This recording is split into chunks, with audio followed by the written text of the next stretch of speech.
그러면 2,400에서 밑으로 가면 2,300 밑으로 가면은 그럼 뭐 주식을 다시 사기 시작하고 뭐 2,200까지 가면은 예. 주식 비중 더 늘리고 인버스를 다 없애버리는 거죠. 그렇군요. 예.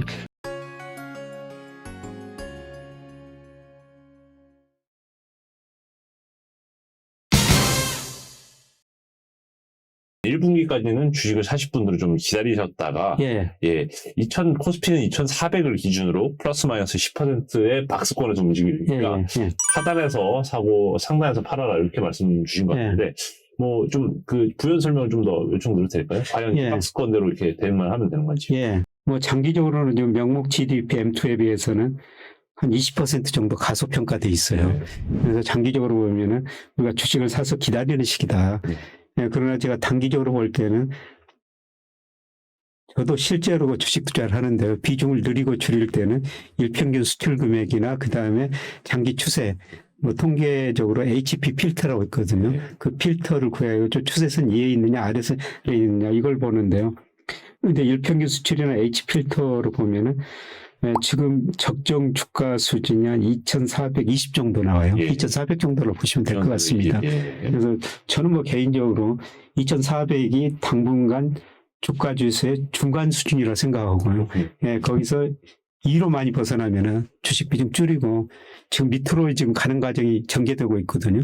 여기서 아마 더 밑으로 갈 겁니다. 네. 예, 그럴 때는 그 주식 비중을 늘릴 생각을 하고 있고요. 뭐 실제로 저 2,500 근처 가니까 저는 뭐 주식 비중 줄이면서 주식 가지고 있는 만큼 또 리스크 관리를 해야 되기 때문에 예. 인버스 인버스 같은 거로 리스크 관리를 하고 있죠. 예.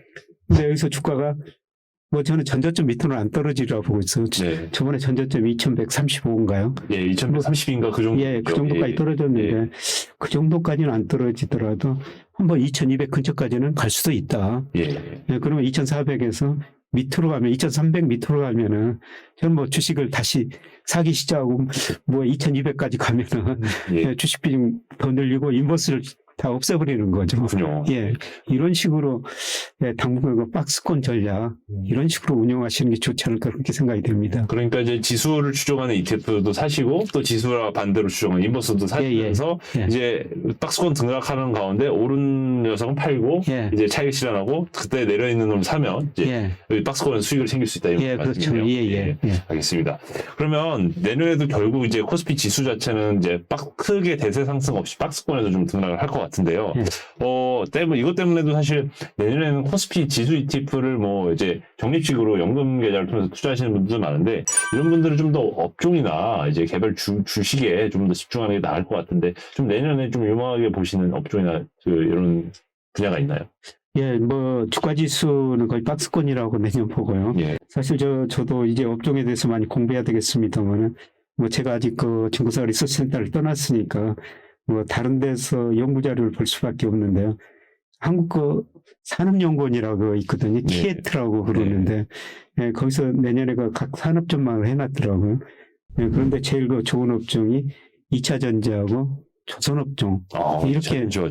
뭐 해가 그려져 있어요. 예. 근데 최근에 우리나라 2차 전지 업종 주가 크게 올랐다가 최근에 떨어지고 있습니다만 이거는 뭐 성장 과정에서 진통은 한번 올 것 같아요. 그리고 뭐 조선업종은 제가 저 울산 가가지고 관련 업자들 그 이야기 들어보면은 뭐 저가 수주 받아가지고 원자재 가격이 오르니까 손해를 많이 적자났다는 겁니다. 예, 그런데 최근에는 뭐 2, 3년, 뭐 3, 4년 후까지 수주 받아놓고 최근에 원자재 가격이 안정되고 있지 않습니까? 예. 예, 그래서 이익이 많이 늘어날 것이다. 이익 전환 추세로 이제 변하기는 변했는데요.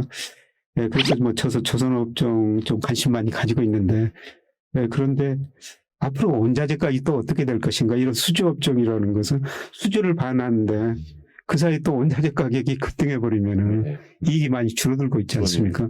예, 그래서 그런 점은 걱정되는데요. 그런데 제가 생각하기는 적어도 내년까지 세계 경제가 굉장히 낮은 성장을 할 것 같거든요. 원자재 가격이 오를 가능성은 그렇게 높아 보이지 않습니다. 네. 물론 많이 떨어졌다가 올라가는데요.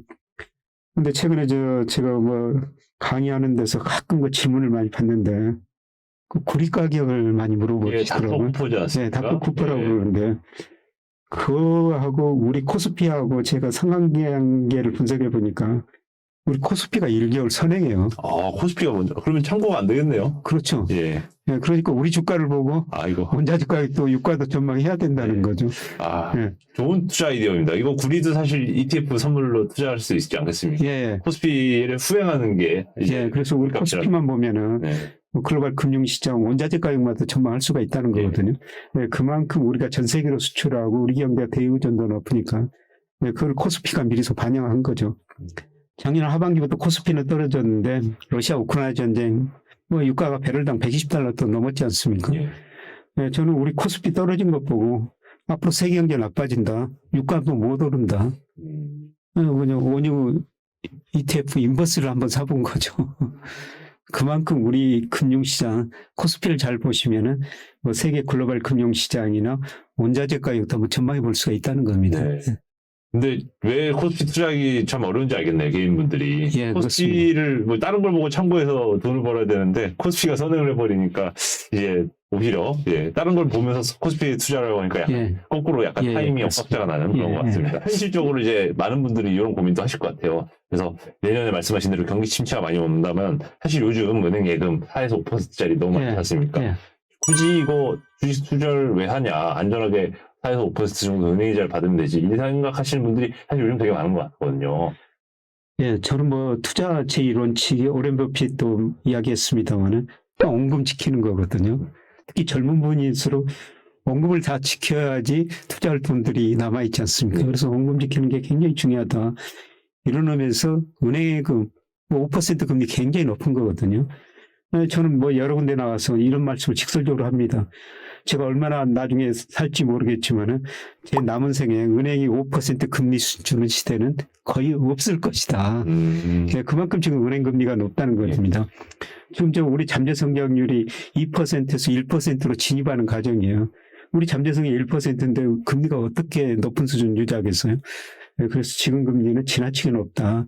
예, 그래서 저도 은행에 뭐 정말 오랜만에 가입해봤고요. 5년짜리도 가입해봤습니다. 아, 5년짜리까지. 예, 물론 그 제 자산의 일부죠. 뭐 보니까 한 13% 정도 가입해놨더라고요. 예, 그리고 채권입니다. 예. 아까 저 몇 달 전부터 10년 국채 ETF 사십시다, 국채 사십시다 그랬는데 지금은 이제 단기 5년짜리, 2년짜리 사실 때는 것 같고요. 이것들은 만기까지 가지고 있으면 그냥 원금은 지켜지고 이자 받거든요. 예. 그리고 이런 거 가지고 있다가 뭐 제 전망이 맞을지 안 맞을지 모르겠습니다만 내년 1분기 지금 얼마 안 남았거든요. 뭐 주가 많이 떨어지면은 그 채권 팔아가지고 주식 사시면 되는 거죠. 제가 오건영 부장님 같은 분들에게 네. 여쭤보면 실제로 그 적금 상품을 네. 3에서 5년 가입을 하더라도 만기까지 잘 지키시는 경우가 별로 없다고 하더라고요. 예, 그렇죠. 5분의 1밖에 안 남고 나머지 중도에 해지해서 뭐 이자를 기대했던 것만큼 못 받게 되는데 이런 분들에게는 좀 어떻게 좀 재무 플랜을 그런 분들한테는 채권 사셔야 되죠. 아. 사실 지난 2년 반 동안은 금리가 많이 올라가서 채권 투자하면 계속 손실만 봤거든요. 예. 근데 저는 채권 수익률 지금 국채부터 떨어지고 은행채 떨어지고 조만간 우량회사채 떨어지고 등급이 낮은 것들도 수익률이 떨어지리라 보고 있어요. 예, 그런 분들한테는 채권이 더 훨씬 더 좋은 투자자라고 생각합니다. 채권이라는 것은 중간에 채권 수익률 금리 떨어지면 언제든지 시세 차익 누리고 팔 수 있고 그거를 대체할 수가 있거든요. 예, 제가 은행예금 가입했다는 거는 저도 제가 금융자산이 한 13%밖에 안 돼요. 아. 그 정도 가입한 거지. 예.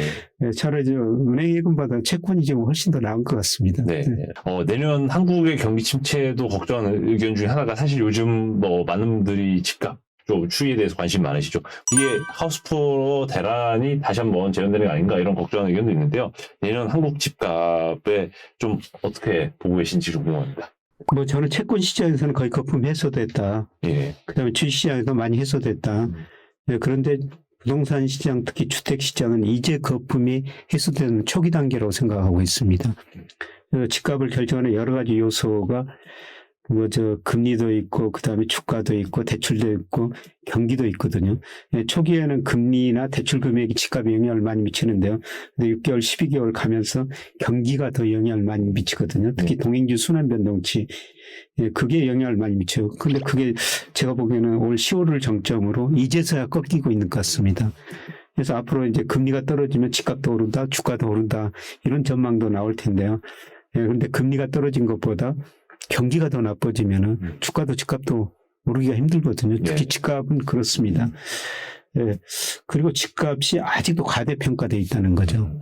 그 집값 과대평가 여부를 결정하는 여러 가지 요소가 있습니다만은 뭐 물가에 비해서 얼마나 올랐냐, 소득에 비해서 얼마나 올랐냐, 렌트에 비해서 얼마나 올랐냐. 특히 그 소득에 비해서는 지금 너무 높아요. 예. 뭐 대표적으로 서울 같은 경우 하면은 중간 가구 소득에 비해서 중간 집값이 작년 말에 19배였어요. 야. 9월달 보니까 17.7배 정도로 떨어졌더라고요. 17. 장기 평균이 12배예요. 예. 아직도 너무 높다는 거죠.